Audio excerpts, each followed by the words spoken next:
Bismillahirrahmanirrahim. My name is Hamza Zahid and my topic is chain of custody.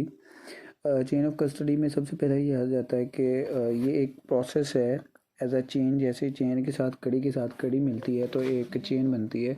Same as it is digital forensics में हम chain of custody कहते हैं कि evidence collect करके उसे court तक ले जाने में जितने भी प्रोसेस होते हैं, फॉर एग्जांपल एविडेंस कलेक्ट किया है हमने, उसको जो है वो उसको एनालाइज़ किया है, उसके बाद उसके ऊपर जो भी हमने रिसर्च वगैरह की है, उसके बाद हमने जब उसे कोर्ट में पेश करना है उसकी हमने मल्टीपल कॉपीज़ बनाई है। सारी चीज़ें मतलब एविडेंस की कलेक्शन से लेके कोर्ट में रिप्रेजेंटेशन तक जितने भी प्रोसेस होंगे उन सब को हम जो है वो चेन ऑफ कस्टडी कहते हैं। इन सारे प्रोसेस को चेन ऑफ कस्टडी एक डॉक्यूमेंट फॉर्म में भी हो सकती है, रिपोर्ट्स हो सकती हैं और ये नोट्स भी हो सकते हैं और एविडेंस की स्क्रिप्ट भी हो सकती है। उसके बाद आ जाती हैं आइडेंटिफाइज। उसके बाद ये आ जाता है कि इसमें कोई भी तरह का एविडेंस हो सकता है जिसको हम गैदर करते हैं, ट्रैक करते हैं और प्रोटेक्ट करते हैं on its way to his court. मतलब कोर्ट तक जाते हुए हमने कैसे उसे कलेक्ट किया है, किस तरह से हमने उसको सेव किया है और किस तरह से हम कोर्ट तक उसको लेके गए हैं, ये सारी चीज़ें जिस रिपोर्ट में आती हैं उसे चेन ऑफ कस्टडी कहते हैं।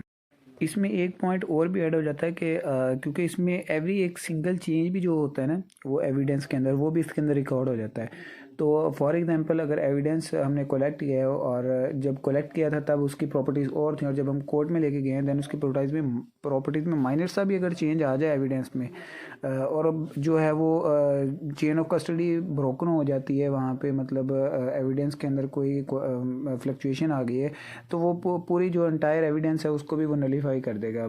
फॉर एग्जांपल हमने एविडेंस कलेक्ट किया है और उसके अंदर माइनर चेंजेस आ गए हैं या हमने प्रोटेक्शन नहीं की उसकी सही तरह से, तो वो सारा एविडेंस जो हमारा वो वेस्ट हो जाएगा क्योंकि उसके अंदर चेंजेस आ गए हैं जिससे हमें बचाना है। मतलब अगर चेन ऑफ कस्टडी कंटिन्यू रहेगी तो ही हमारा एविडेंस जो है वो मतलब वैलिड होगा। अगर जो है वो हमारी चेन ऑफ कस्टडी ब्रोकन होती है ये चेन, तो जो है वो एविडेंस हमारा नलीफाई हो जाता है कोर्ट के अंदर। नेक्स्ट हमारा जो पॉइंट है वो है इमेजिंग एंड हैशिंग। इमेजिंग जो होता है, इमेज से इसके नाम से ही ज़ाहिर है कि किसी चीज़ की डुप्लीकेशन तैयार करते हैं हम लोग इसमें, जो ताकि हमारा जो ओरिजिनल एविडेंस है वो हमारा मेन एविडेंस है, हम उसको कोर्ट में रिप्रेजेंट नहीं करते होते हैं। हमेशा हमने जो है वो उसकी कॉपीज़ वगैरह हमने तैयार करके रखनी होती है ताकि अगर बाद में ओरिजिनल कॉपी ऑफ ताकि इसको मॉडिफिकेशन से बचाया जा सके और अगर ओरिजिनल एविडेंस डिस्ट्रॉय भी हो जाए, अगर कोई एविडेंस डिस्ट्रॉय होता है तो हमारे पास एटलीस्ट बैकअप पे वो होना चाहिए।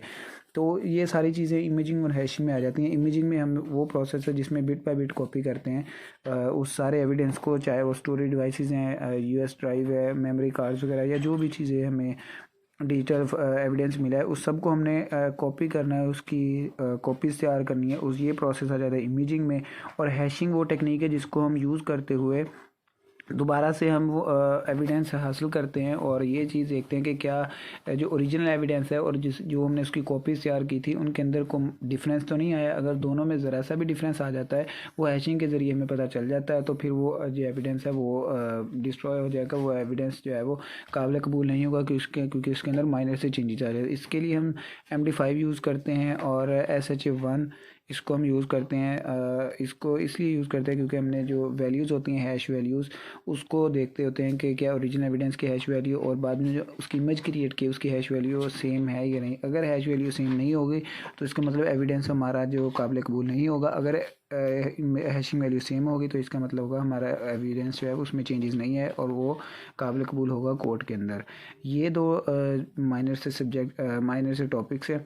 चेन ऑफ कस्टडी में ये आ जाता है कि सारी चीज़ें किस पूरा प्रोसेस जो हमारा डिजिटल एविडेंस के अंदर है, डिजिटल एविडेंस को कलेक्ट करने से लेकर कोर्ट तक उस सारा डिजिटल फोरेंसिक्स का जो सारा प्रोसेस है वो ये चेन ऑफ कस्टडी में आ जाता है। और इमेजिंग और हैशिंग में ये चीज़ आ जाती है कि इमेज में हम उसकी इमेज क्रिएट करते हैं और हैशिंग में हम उसकी हैश वैल्यू से उसको टेस्ट करते हैं कि ये एविडेंस के अंदर चेंजेस हुई है या नहीं।